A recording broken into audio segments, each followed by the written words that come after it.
Les exilés de Byzance, de Catherine Hermary Vieille, lu par Raphaël Moutier. Au début, ce fut une lutte à distance.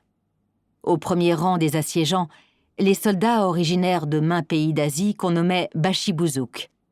Derrière eux, les janissaires.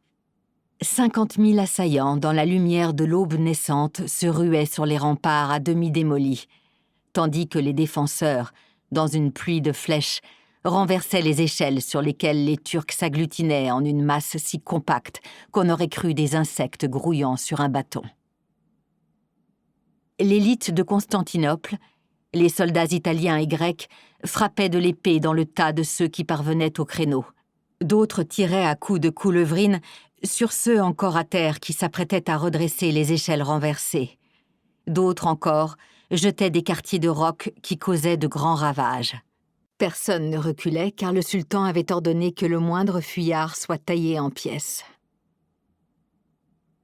Il faisait grand jour désormais. Le soleil jouait sur les pierres ocres des murailles, caressait les minces tiges de verdure qui avaient trouvé le moyen de s'y enraciner. La mêlée devenait un corps à corps.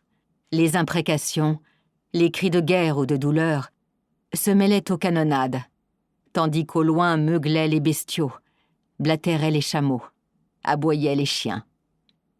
Dans les brèches de la muraille, Turcs et Byzantins combattaient presque enlacés les uns aux autres. « Ilaha, Ilah, Allah, Ilahu, Allah Akbar » vociféraient des milliers de gorges. Dans la basilique, vieillards, femmes, enfants, agenouillés, suivaient avec ferveur les prières de l'office. L'éclat des chasubles, les ornements de soie brodés souvent incrustés de pierres précieuses, semblaient jeter leur dernier feu. Sur l'iconostase séparant la nef du sanctuaire, les figures tant vénérées des Vierges, du Christ et de tous les saints protecteurs, voilés par les fumées d'encens, semblaient se retirer déjà dans l'éternité. Depuis le cœur de la nuit, les cloches de toutes les églises continuaient à sonner à toute volée comme un cri de ralliement, un appel à une ultime résistance. « Par tous les saints du ciel, la Carcoporta !»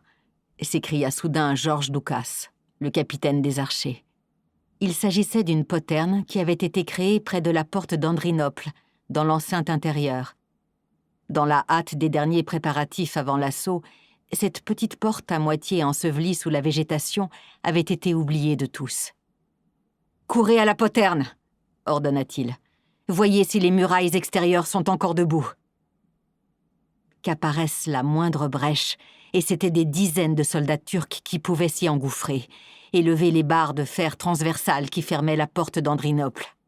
« La porte est prise !» La clameur était assourdissante. Les fuyards se ruaient vers les parties des remparts intérieurs encore solidement défendus par les leurs. Mais, vite rattrapés, ils se retrouvaient coincés entre les deux murs et massacrés.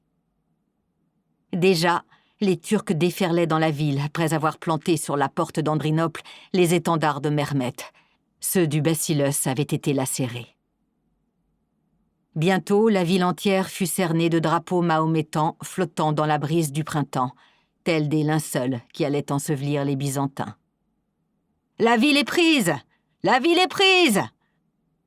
Le cri se répandait d'avenue en ruelle, de ruelle en jardin, gagnant les maisons les mieux closes, levant partout la plus terrible détresse, un affolement bestial qui poussait des foules entières vers les remparts, comme s'ils pouvaient encore les protéger.